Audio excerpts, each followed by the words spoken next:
Innal hamdalillah nahmaduhu wa nasta'inuhu wa nastaghfiruh wa na'udzu billahi min shururi anfusina wa min sayyiati a'malina.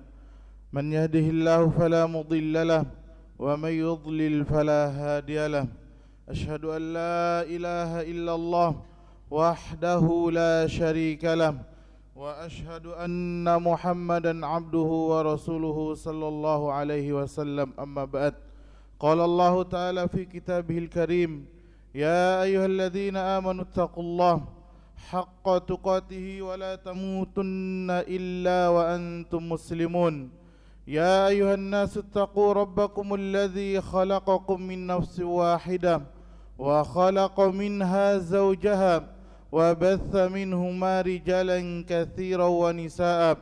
Wattaqullaha alladzi tasaaluna bihi wal arham, innallaha kana 'alaikum raqiba. Ya ayyuhalladzina amanu taqullaha wa qulu qawlan sadida yuslih lakum a'malakum wa yaghfir lakum dhunubakum wa may yuti'illaha wa rasulahu faqad faza fawzan 'azima. Amma ba'd, fa inna asdaqal hadithi kitabullah wa khairal huda hadyu Muhammadin sallallahu alaihi wasallam wa syarral umuri muhdatsatuha fa inna kulla muhdatsatin fid dini bid'ah wa kulla bid'atin dhalalah wa kulla dhalalatin finnar.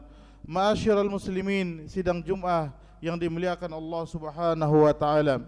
Marilah kita senantiasa bersyukur kepada Allah Subhanahu wa taala atas nikmat yang telah Allah anugerahkan kepada kita semua.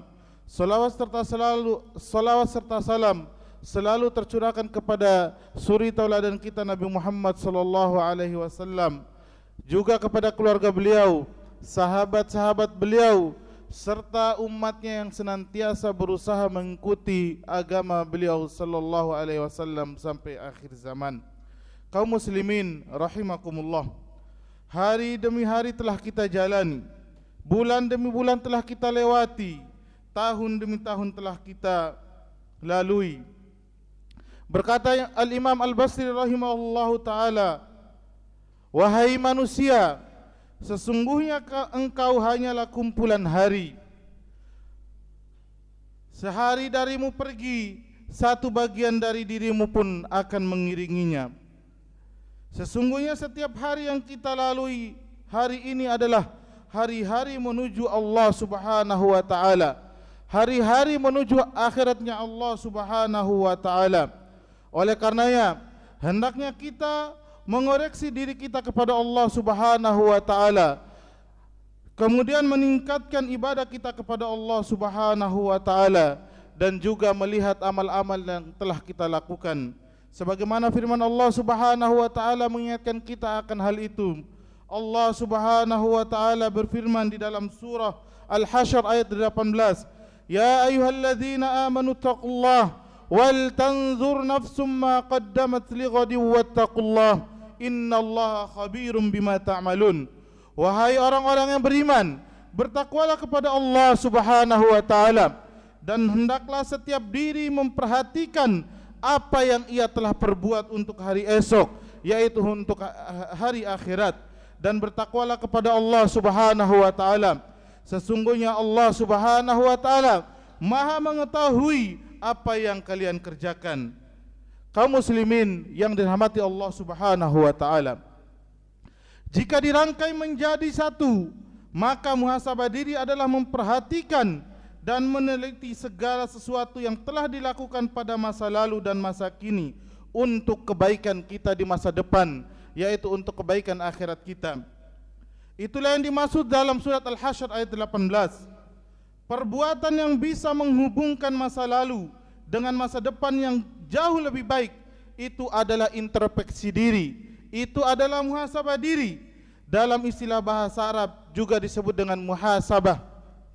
Karena kita yakin kita semua manusia penuh dengan kesalahan dan dosa. Kita bukan manusia yang maksum, bukan manusia yang terlepas dari salah dan dosa. Oleh karenanya kita harus pandai-pandai untuk senantiasa mengintrospeksi diri kita, melihat sejauh mana ibadah yang kita lakukan untuk Allah Subhanahu wa ta'ala. Kaum muslimin rahimakumullah, juga kita memperhatikan ya ketaatan kita kepada Allah Subhanahu wa taala. Bahkan mungkin kita terkadang bermudah-mudahan dalam meninggalkan kewajiban. Ya, contoh salat 5 waktu.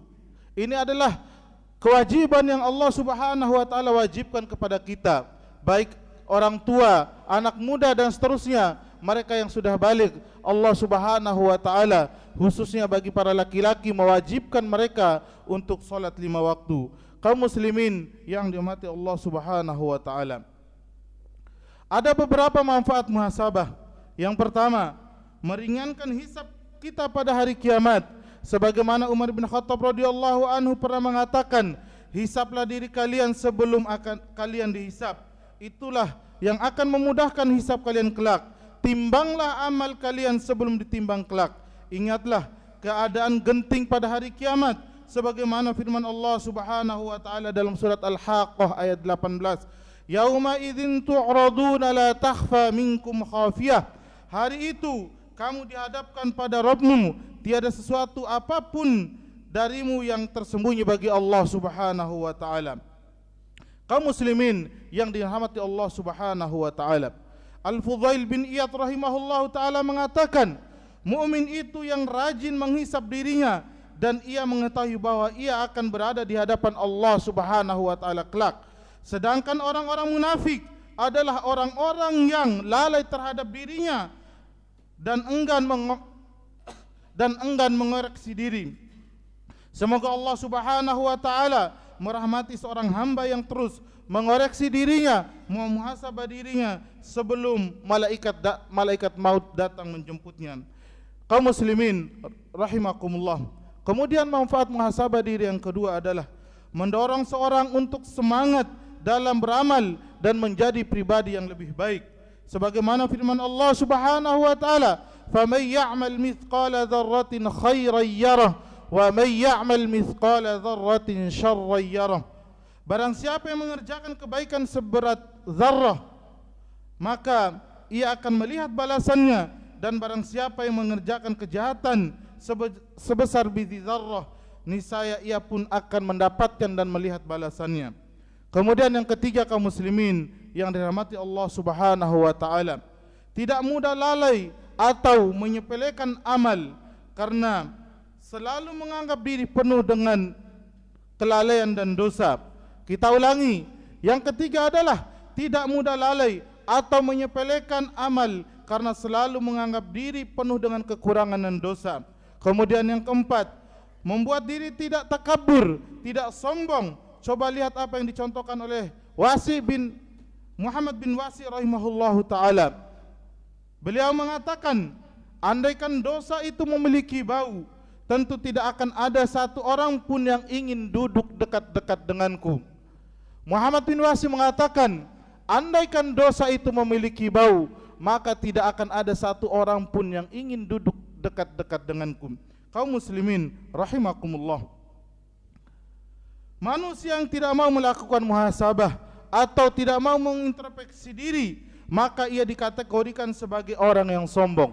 Mengapa demikian? Karena orang yang sombong merasa dirinya telah sempurna, sehingga ia merasa tidak perlu melakukan introspeksi diri. Ia merasa selalu baik, benar, dan tidak pernah melakukan kesalahan.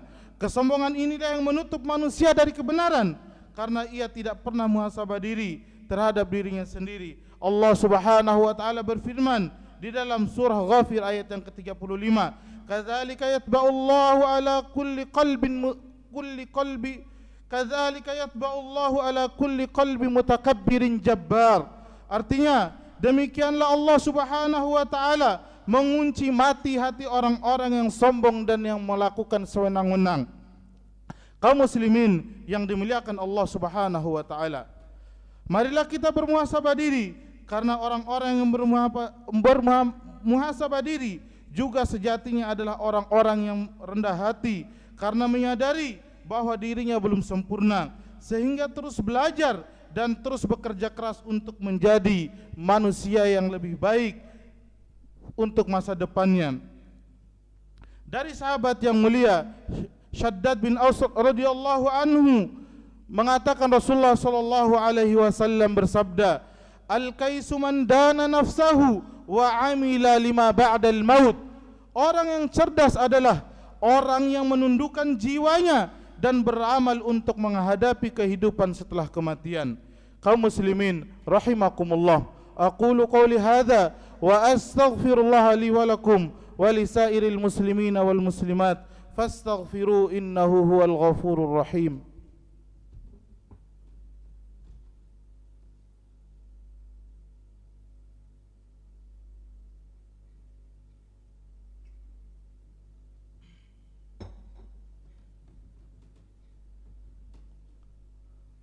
Alhamdulillahi wa kafa wa ala rasulillahil mustafa, amma ba'd.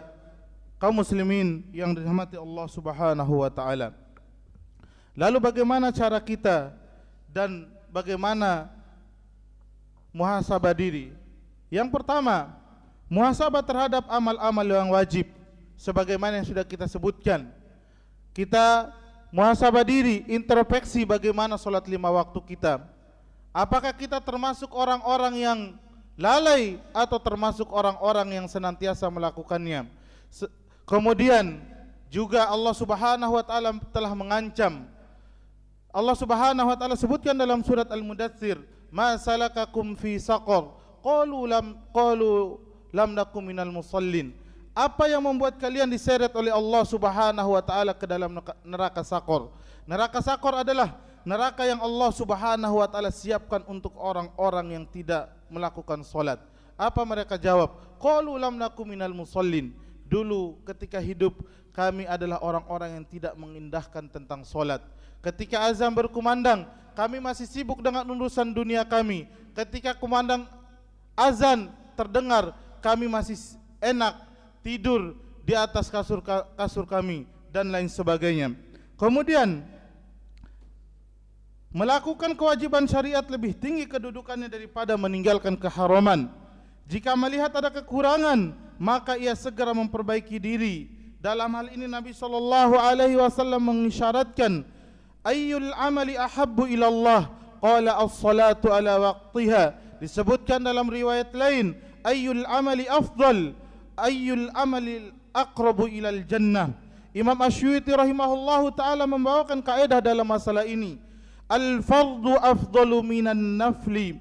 Amalan wajib itu lebih utama daripada amalan sunnah.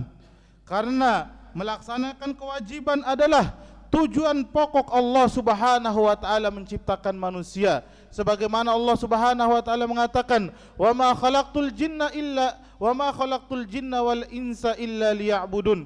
Tidaklah aku ciptakan jin dan manusia melainkan hanya untuk beribadah kepada Allah Subhanahu wa taala, melainkan untuk mentauhidkan Allah Subhanahu wa taala. Kemudian yang kedua, muhasabah terhadap perkara-perkara keharaman yang dilarang oleh syariat. Apakah kita masih melaksanakannya? Apakah kita masih melakukannya? Jika masih terjerumus dalam riba, maka harus bersihkan dan segera meninggalkannya. Jika masih mengambil hak orang lain, segera kembalikan. Jika kita pernah menggunjing, menzalimi, menyakiti, menghina orang lain, maka segera meminta maaf dan meminta keridhaan kepadanya, serta kita mendoakan kebaikan untuk orang yang kita zalimi tersebut. Karena Allah Subhanahu wa taala berfirman, "Innal hasanat yudhibnas sayyi'at." Sesungguhnya perbuatan-perbuatan baik itu akan menghapuskan dosa atau perbuatan-perbuatan buruk. Kemudian yang ketiga, kaum muslimin, muhasabah diri dari perbuatan yang melalaikan. Hendaknya kita introspeksi diri. Apakah masih sibuk dengan hal-hal yang melalaikan kita dari mengingat Allah Subhanahu wa taala? Maka kalau kita masih segera untuk mengisi waktu-waktu kita dengan berzikir kepada Allah Subhanahu wa taala atau memanfaatkan waktu-waktu kita dalam hal kebaikan dan dalam hal yang diridhoi oleh Allah Subhanahu wa taala. Kemudian yang keempat, muhasabah terhadap perbuatan anggota badan. Apa yang telah kita lakukan dengan kedua kaki kita? Apa yang telah kita lakukan dengan kedua tangan kita, telinga kita, mata kita dan juga lisan kita? hendaknya kita memperbaikinya dengan menggunakan semua anggota badan tersebut untuk ketaatan kepada Allah Subhanahu wa taala, dan juga berusaha untuk meninggalkan berbagai macam kemaksiatan dan dosa kepada Allah Subhanahu wa taala. Kemudian kaum muslimin yang dirahmati Allah Subhanahu wa taala, yang kelima adalah muhasabah terhadap niat. Apa yang kita inginkan dengan amal kita? Apa yang ada di dalam niat kita? Sudah seharusnya kita secara khusus muhasabah terhadap niat yang ada dalam hati kita. Karena betapa berat dan susahnya muhasabah tentang niat ini. Hati ini sangat mudah berbolak-balik. Makanya Rasulullah SAW mengajarkan kepada kita sebuah doa, ya muqallibal qulub, tsabbit qalbi ala dinik, wa ya musarrifal qulub, sarif qalbi ila ta'atik.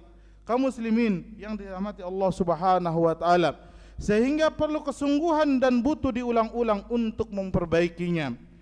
Jamaah kaum muslimin rahimakumullah.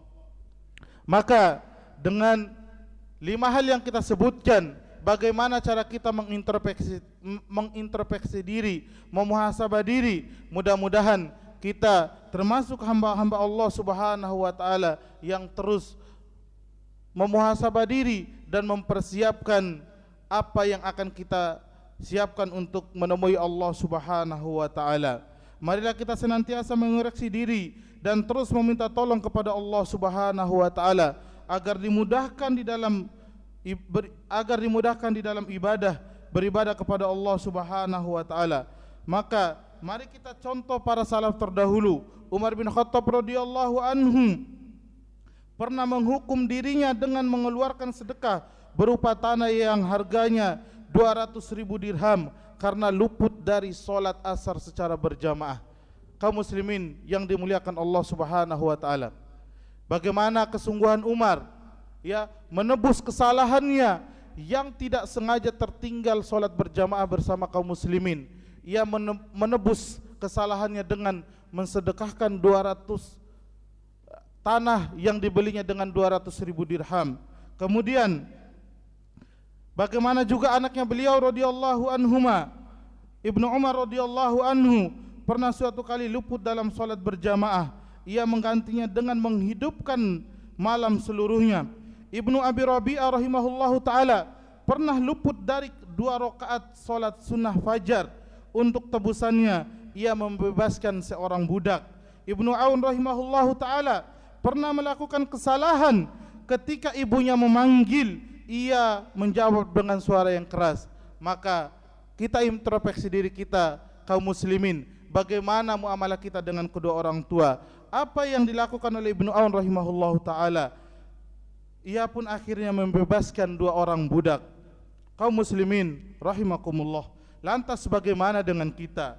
Kita sudah banyak lalai, namun tak sadar-sadar untuk memperbaiki diri. Di hari Jumat yang penuh berkah ini juga kita ingatkan untuk banyak bersolawat kepada Nabi kita Muhammad SAW, mendoakan kebaikan untuk kaum muslimin, untuk orang tua kita, untuk saudara-saudara kita yang ada di Palestina dan seterusnya, agar Allah Subhanahu wa taala mengangkat semua ujian-ujian yang menimpa mereka, dan juga kita doakan kaum muslimin yang sakit agar Allah Subhanahu wa taala angkat penyakit mereka dan memberikan kesembuhan yang segera. Kemudian juga Nabi SAW pernah meninggalkan wasiat yang itu dianjurkan kepada sahabatnya yang mulia, yaitu Mu'adz bin Jabal radhiyallahu anhu.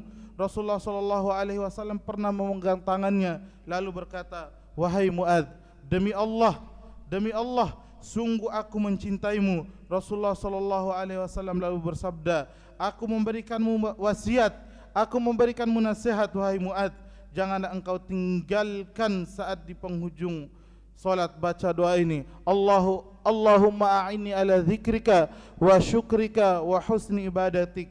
Ya Allah, tolonglah aku dalam senantiasa berzikir kepadamu, bersyukur kepadamu, dan senantiasa beribadah yang baik kepadamu.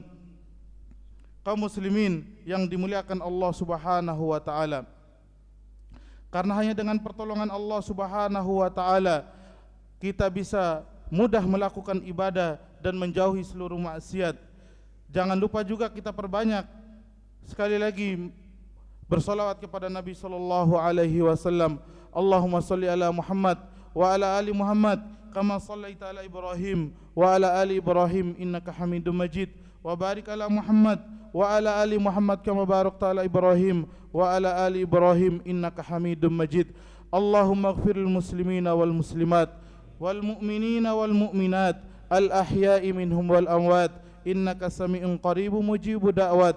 Allahumma alif baina qulubina wa aslih dhata bainina wahdina subulas salam wa najjina minadh dhulumati ilan nur wa jannibna al fawahisha ma dhahara minha wa ma batan wa barik lana fi asma'ina wa absarina wa qulubina wa azwajina wa dhurriyyatina wa tub alaina innaka antat tawwabur rahim waj'alna syakirina li ni'matika musnina biha alaik qabilina laha wa atmimha alaina. Allahumma inna nas'aluka ilman nafi'a wa rizqan tayyiba wa amalan mutaqabbala. Allahumma inna nas'aluka al-huda wat-tuqa wal-afafa wal-ghina. Allahumma inna nas'aluka al-jannah wa na'udzu bika min sakhatika wan-nar. Allahumma inna nas'aluka al-jannah wa na'udzu bika min sakhatika wan-nar. Wa sallallahu ala nabiyyina Muhammad wa akhiru da'wana anil hamdulillahi rabbil alamin. Aqimis shalah.